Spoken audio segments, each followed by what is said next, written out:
Hey there, superstar. Welcome back. In this video, we're continuing our conversation about how to create a Zoom webinar that sells. And in this video, we're going to dive into marketing and promoting your webinar.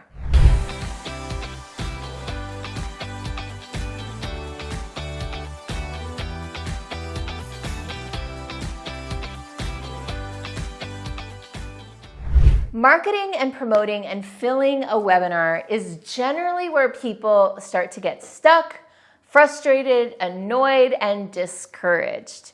And so in this video, I'm going to address it, and I'm going to try to help you figure out ways to market and promote your webinar that are fun and easy and not expensive. Here's the thing. A webinar takes a lot of energy, in my opinion, to create. And one of the mistakes I see people making is they do one webinar or masterclass or whatever you want to call it, and then it doesn't go that well, so then they go and create another one, assuming that the problem is the topic or the title. Now, that could very well be the problem, but if you followed my formula all the way up till now, chances are you've got a solid topic, a solid title, and a solid value proposition. In the words of Lisa Sasevich, badass internet marketer that you've probably heard of, she says, change your audience, not your act. That is very good advice, because if you do the work up till now of developing this webinar the way I've laid it out for you, you should be in a really good position. And if it's not working out, we want to look for new ways to find audience before throwing the webinar out altogether. One of my clients recently had this aha moment. She was continuously launching a new webinar every month. And she thought it wasn't working out that well. It wasn't selling that well. But she felt like she owed it to her audience to keep providing a new webinar, because otherwise they were going to get bored. But my point to her, which was kind of an aha moment, was, well, if you keep developing a new piece for these people, they're just going to keep coming back to your webinar and not buying. What you want to do instead is develop one great webinar that you nail, that you perfect, that you iterate so that it's so good that all you have to do is put it in front of the right person and boom, they buy. And then all you have to do is find new audiences to put it in front of, which is easier than you think, and we will talk about this further along in this video. To put it simply and in a nutshell, what I'm saying is, instead of trying a whole bunch of different webinars, my recommendation is that you get really good at delivering one webinar, get it, just nail it, and then find new ways to market and promote it to different people. And not worry about the people on your list, the tire kickers that come back again and again, because if they don't buy, you don't want to cater to those people. Oh, and another reason that this is a really good idea is that every time you create a new webinar, you need a new landing page. You need a new email sequence. You need a new stick sequence. Like all of the marketing elements that you create, you have to recreate them every time you create a new webinar. So in my opinion, it's better to nail down one webinar, have the marketing be set, and just rinse, repeat it over and over again. All right, so now that you know that that's the way I'm approaching webinars, let's nail down your webinar marketing.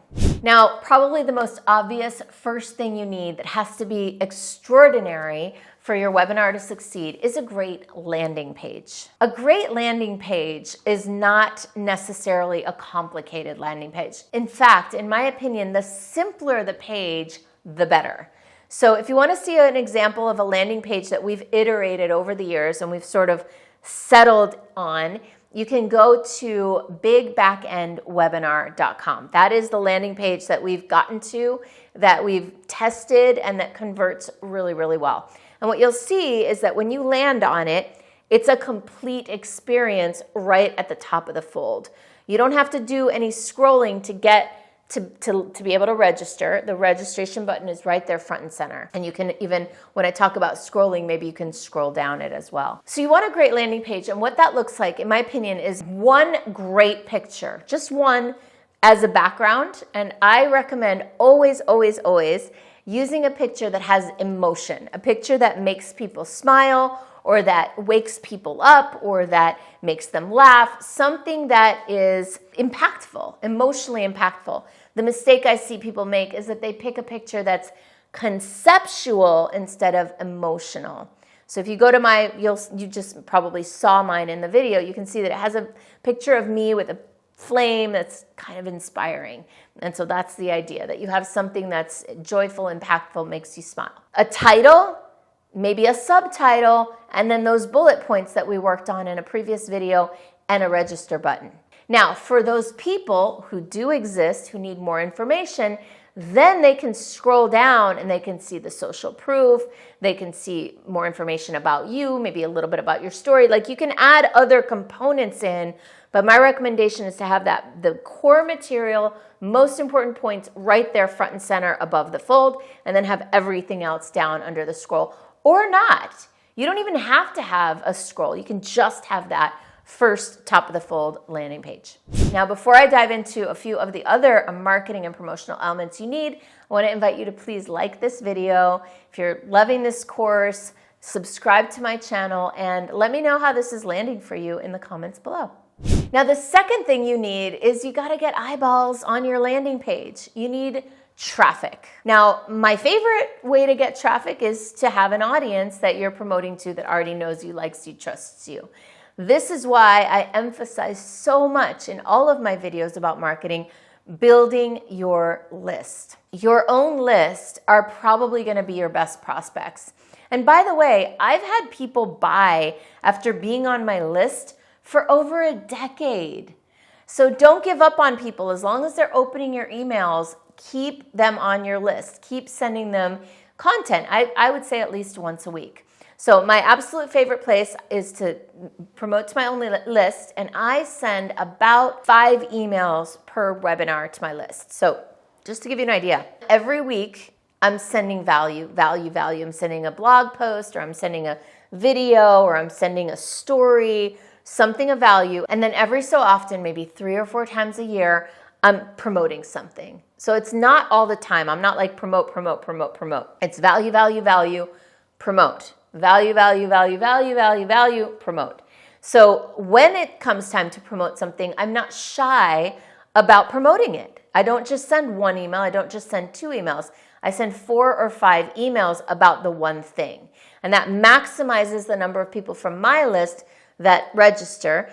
And to be honest, it culls the list, because the people that are not interested, they usually opt out at that point, okay? So I do that. I say, hey, here's the webinar. Then here's a reminder. You may not have seen it. By the way, I don't call it a webinar. I call it a masterclass.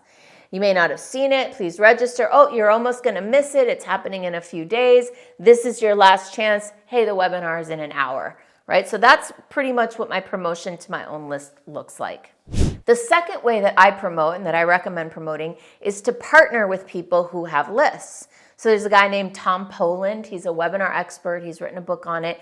That's his entire strategy, is he partners with people and they promote each other's webinars. So you can check out Tom Poland. He's open to partnership with people. And if you don't work with him, or if his is not the right audience, find people in your industry that are serving the same client in a different way and cross promote. Let's say you're doing a yoga wellness retreat in Bali. Well, maybe partner with local yoga studios in your city.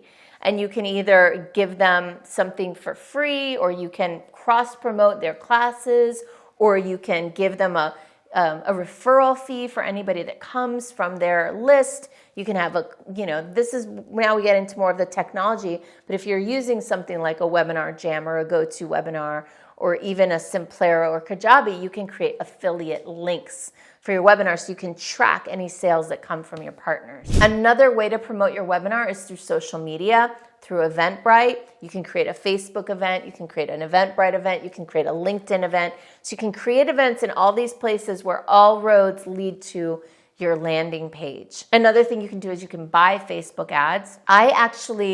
I've used Facebook ads successfully for webinar promotion, and I recommend making sure, this is what I do, using the Facebook ads and capturing their email right up front before they can go on to the next page, because you're paying a lot of money for that lead, and if they bounce off the page, you've lost them forever. So you may want to use Facebook ads to some sort of free offer, and then show the webinar as the thank you page for that offer. And then finally, you might want to just pick up the phone and text and call and email all your people that you know would be great for your webinar.